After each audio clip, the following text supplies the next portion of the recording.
Let's talk about that one moment that really defines the job for every single customer service representative, the client call. Today, we're going to unpack a whole playbook of techniques designed to turn even the toughest conversations into real successes. You ready? Let's dive in. Oh man, we've all been there, right?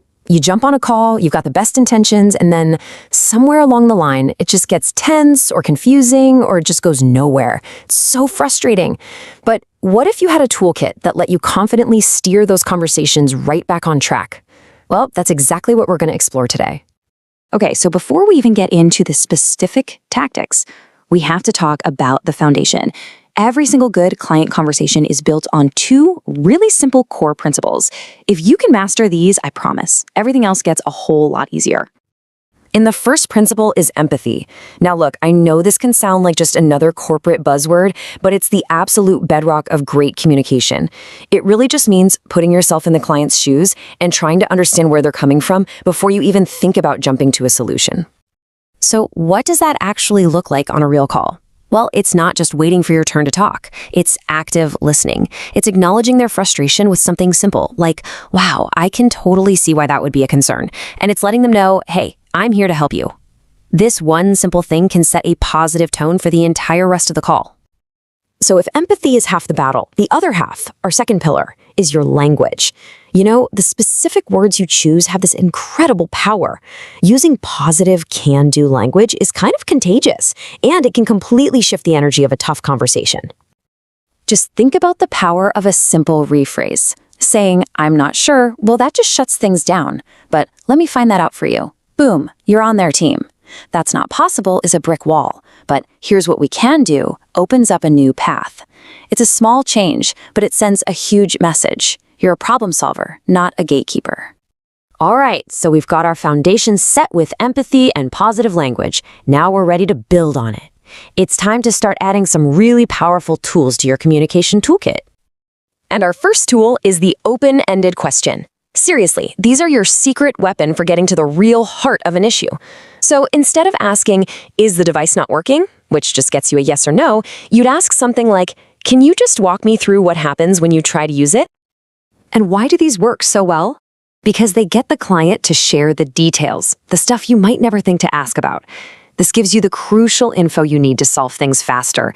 And just as important, it makes the client feel like you're actually listening, which is everything for building a strong relationship. Okay, this next tool, it's not so much about what you say, but how you say it. The best communicators, they're like chameleons. They can adapt their style to match whoever they're talking to. Every client's a little different, and learning to read them is a total game changer. And you'll start to spot the difference pretty quick. You got the direct client, right? They want the bottom line, short and sweet, so give it to them. But then you've got the detailed client, who wants to understand the why behind everything, so you take the time to explain. Matching their style creates this instant, natural connection. Okay, foundation, check. Tools, check. Now let's put them to the test where it really counts, handling those difficult situations. This whole section is about reframing challenges and turning potential conflicts into wins. Now this right here might be the most important mindset shift you can possibly make. When a client brings up an objection, don't see it as a roadblock. See it as an invitation. This is your moment to really shine and show them what a great problem solver you are. And here's the game plan for it. Just 3 steps. First, stay calm and address their concern head on. Never, ever dodge it. That builds immediate trust. Second, give them clear, relevant information that gets right to their point. And finally, you take the lead. You guide the conversation toward a solution. You are the expert leading them to the finish line. Okay, want to take it to the next level, the expert level? What if you could solve problems before the client even knows they have them? This is where we get into proactive problem resolution. It's all about anticipating what that client is going to need next. Because when you do that, you stop being just a problem solver. You become a trusted advisor. Let's say you help a client with a billing issue. Maybe you also mention, hey, there's a new plan that could save you money next month. That shows amazing foresight and proves you're committed to their success, not just to closing a ticket.